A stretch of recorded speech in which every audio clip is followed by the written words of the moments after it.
Хәерле көн, хөрмәтле дуслар. Кемнәрдер беләдер, кемнәрдер белмидер.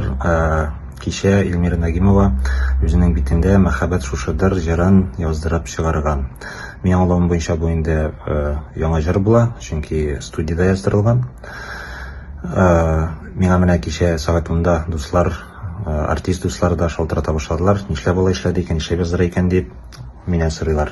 Мин белмим. Мин белмим, нишләп именно шул җырны яздырып чыгарган икән.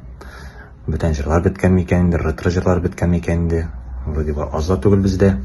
Бүтән җырлар да алып була. Яисә инде без күптән түгел чыгардык бит инде бу җырны.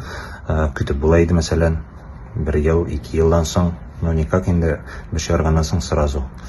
Шуңа күрә мин бер дә аңламадым ник алай булганын. Бу әлбәттә безнең җыр түгел.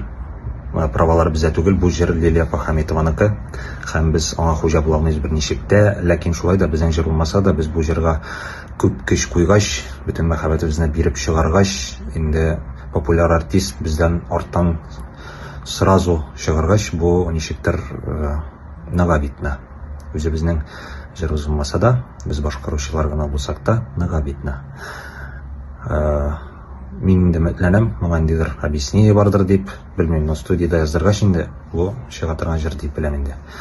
Ник алай булганын моны Илмира белсә генә. Вот шул.